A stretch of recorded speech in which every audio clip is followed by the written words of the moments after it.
नमस्कार, मैं हूं एनजे एसआईपी वाला।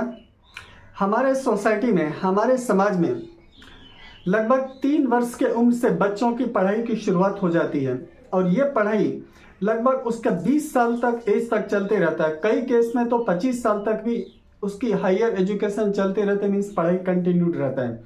और इसके बाद फिर वहाँ से वो बच्चे जब पढ़ करके तैयार होते हैं, जब ग्रेजुएट हो जाते हैं, एमबीए कर लेते हैं, चार्टर्ड अकाउंटेंट कर लेते हैं, एमबीबीएस कर लेते हैं, इंजीनियरिंग कर लेते हैं, इसके बाद वो लोग नौकरी की तलाश करते हैं। मैं यदि ऐसा आपको बोलूं कि जब आपका बच्चा 25 साल का होगा तब तक उसे आप करोड़ों का फंड दे सकते हैं, 1 करोड़ रुपए अकुमुलेट कर सकते हैं, तो आपको आश्चर्य होगा। लेकिन यह प्रैक्टिकल संभव है। हमें क्या करना होगा कि अपने माइंडसेट को थोड़ी चेंज करना होगा। जितनी पढ़ाई जितनी मेरी फोकस, हमारे फोकस उनकी पढ़ाई की ओर होता है, पढ़ाई के खर्चे पर होता है, उसी तरह से अपना फोकस वेल्थ अकुमुलेशन पर करना पड़ेगा।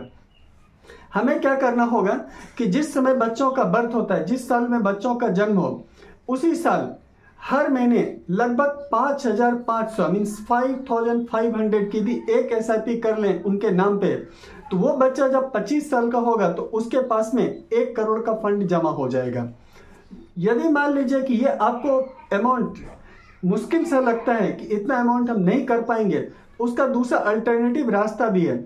आपको क्या करना है कि एक एसआईपी ले लेना है, सिर्फ 2,500 2,500, और उसमें 10% का यदि हम टॉपअप करें और उस एसआईपी को हम अगले 25 ईयर्स तक यदि हम कंटिन्यूड रखते हैं, तो वहां से भी जो हमारा वेल्थ अकुमुलेशन होगा, वेल्थ कलेक्शन जो होगा, 1 करोड़ से ज्यादा का होगा। यदि इन दोनों में से कोई भी रास्ते में आप कंफर्टेबल नहीं है, कि आपकी रेगुलर इनकम नहीं है, सैलरी क्लास नहीं है, आप बिजनेस बैकग्राउंड से आते हैं, कोई ऐसा तरीका नहीं है, तीसरा रास्ता है आप एक ही साथ में मीन्स लमसम अमाउंट एक ही बार में 6 लाख रुपए इन्वेस्ट करके इक्विटी म्यूचुअल फंड में उसको आने वाले 25 साल तक छोड़ दीजिए। आप देखेंगे कि उसकी भी जो वैल्यू होगी, ये वैल्यू 1 करोड़ से ज्यादा की होगी। ये मैंने जो आपको कैलकुलेशन बताया, बिल्कुल कंजर्वेटिव रिटर्न्स को हमने कंसीडर किया है, सिर्फ 12% CAGR के हिसाब से, जो कि इंडियन इक्विटी मार्केट में बिल्कुल प्रैक्टिकली संभव है। यदि हम इस तरह से अपने माइंड को रिसेट करें, मैप करें, तो शायद हमारा जो आने वाला भविष्य होगा उसे पैसों के लिए संघर्ष नहीं करना पड़ेगा।